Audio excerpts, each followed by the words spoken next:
საბაჟო გამშვები პუნქტი ქუთაისის აეროპორტში არადეკლარირებული ოქროს ნაკეთობების შემოტანის მცდელობის ორი ფაქტი აღიკვეთა.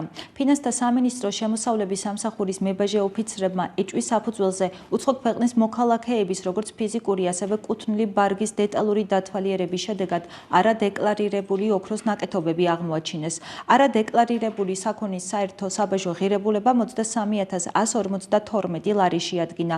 ორივე კანონდამრღვევი მოქალაქე საბაჟო კოდექსის 162 მუხლის პირველი ნაწილის შესაბამისად საერთო ჯამში 23,152 ლარით დაჯარიმდა.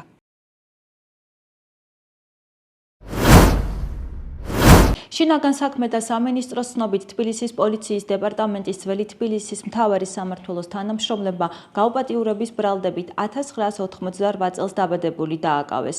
უწყების ინფორმაციით გამოძიებით დადგინდა, რომ ბრალდებულმა უცხო ქვეყნის მოქალაქე 1996 წელს დაბადებულზე ფიზიკურად იძალადა და მისი ნების საწინააღმდეგო სქესობრივი კავშირი დაამყარა. სამართალდამცავებმა ჩატარებული საგამოძიებო მოქმედებების შედეგად ბრალდებული სახით დააკავეს. გამოძიება სისხლის სამართლის კოდექსის 127 მუხლით მიმდინარეობს, რაც 8 წლამდე ვადით თავისუფლების აღკვეთას ითვალისწინებს.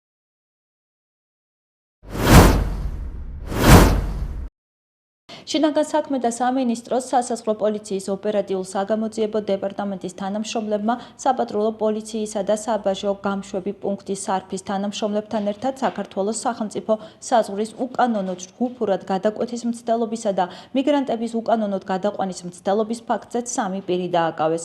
გამოძიებით დადგინდა, რომ 1963 წელს დაბადებული უცხო ქვეყნის მოქალაქე მისი მართვის ქვეშ არსებული სატვირთო მანქანაში მოწყობილი სამალავის მეშვეობით ცდილობდა საქართველოდან თურქეთის რესპუბლიკაში 1978 წელს დაბადებულისა და 2000 წელს დაბადებულის უკანონოდ გადაყვანას. საქმეზე გამოძიება მიმდინარეობს, დანაშაული 8 წლამდე ვადით თავისუფლების აღკვეთას ითვალისწინებს.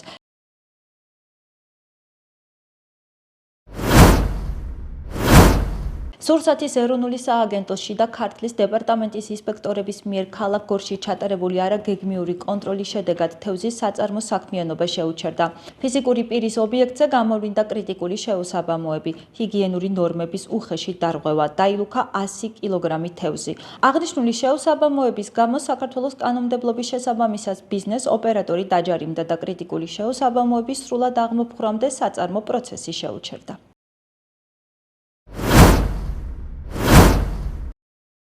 შინაგან საქმეთა სამინისტროს ქვემო ქართლის პოლიციის დეპარტამენტის თანამშრომლებმა დიდი და განსაკუთრებით დიდი ოდენობით ნარკოტიკული საშუალების უკანონო შეძენა, შენახვის და რეალიზაციის ხელშეწყობის ბრალდებით 3 პირი, 2002 წელს დაბადებული, 1970 წელს დაბადებული და 1987 წელს დაბადებული რუსთავსა და ფონიჭალაში სხვადასხვა დროს დააკავეს.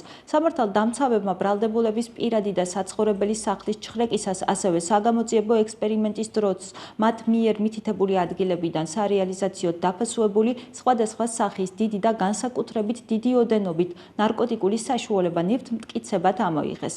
გამოძიება სისხლის სამართლის კოდექსის 260 და 260 კვარტა მუხლებით მიმდინარეობს, რაც 20 წლამდე ანუვადო თავისუფლების აღკვეთას ითვალისწინებს.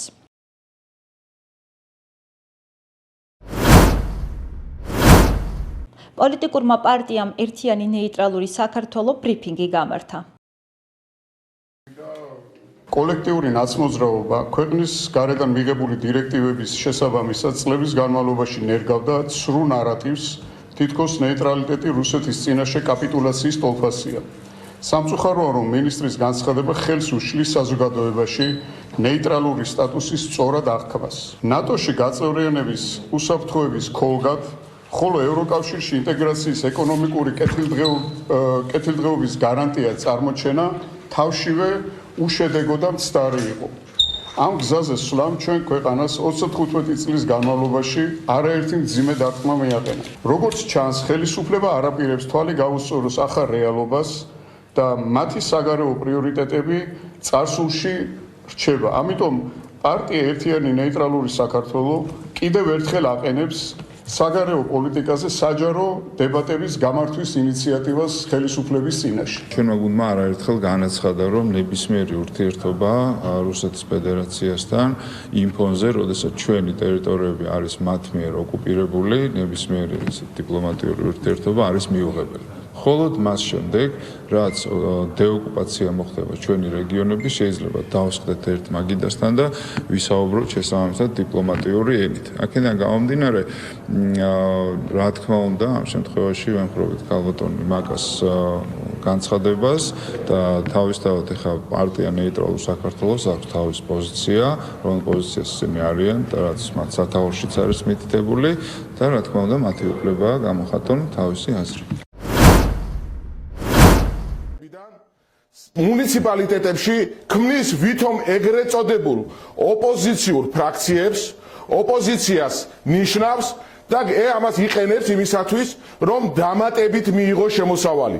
დღეს მდგომარეობით 62 მუნიციპალიტეტში დარეგისტრირებული და შექმნილია ხალხის ძალის, ვითომ ეგრეთ წოდებული ოპოზიციის დანიშნული ამ შემთხვევაში წარმომადგენლობა და 9 მუნიციპალიტეტში უკვე მეორე წრეზე წავიდნენ, 9 მუნიციპალიტეტში უკვე ევროპული სოციალისტების ამ შემთხვევაში ვითომ ოპოზიციური წარმომადგენლობები და ფრაქციები. ამ ყველაფრიდან გამომდინარე, დღეს მდგომარეობით ეს ციფრი ბუნებრივია მზარდია, თქვენი საქართველოს მოქალაქეების ხარჯზე 5 მილიონი გამოიყოფა ამ ვითომ ოპოზიციისათვის და ფინანსდება ქართული ოცნება აფინანსებს საკუთარ წევრებს თქვენი საქართველოს მოქალაქეების ბიუჯეტის ხარჯზე, მაშინ როდესაც ლელოძლიერმა საქართველომ მუნიციპალიტეტებში დააყენა საკითხი ბავშვთა კვების შესახებ და იცით რა მძიმე სიტუაციაა სხვადასხვა საერთაშორისო კვლევებიდან გამომდინარე.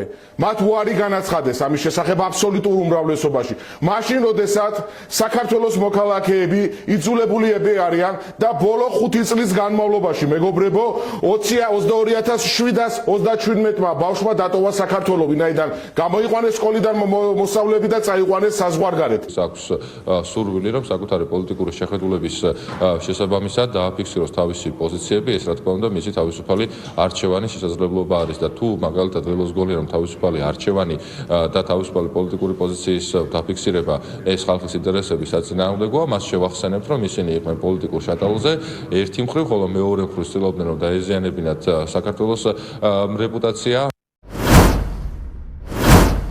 დღეს წაჩხურობა აღინიშნება. წაჩხურობის დღესასწაული სამეგრელოში მარტვილის მუნიციპალიტეტის სოფელ წაჩხურის მთავარანგელოზის სახელობის ტაძარში ყოველწლიურად აღდგომის მომდევნო კვირაში ბრწყინვალე შვიდეულის ხუთშაბათს აღინიშნება. წაჩხურობას მთავარანგელოზის ეკლესიაში უშვილო წყვილები მთელი საქართველოდან მიდიან მოსალოცად და წაჩხურის მთავარანგელოზის ხატს წყალობას შესთხოვენ. მომლოცველებს პატარა აკვნები მიაქვთ ეკლესიაში. წაჩხურობის დღესასწაულზე ტარდება სპეციალური წირვა უშვილოებისთვის. მათ ლოცვებში იხსენიებენ და წყვილები ეზიარებიან.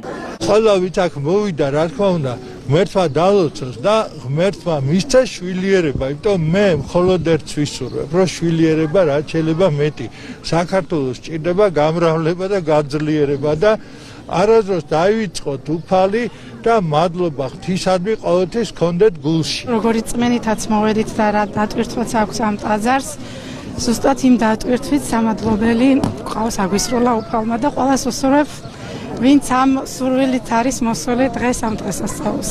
ყველას უსრულდება, რასაც შეიფიქრებს, უამთავარია რწმენა, უფლის დიდების სადიდებლად ვინც არის და ვინც რწმენით ამოდის, საგოლება ყველას პატარა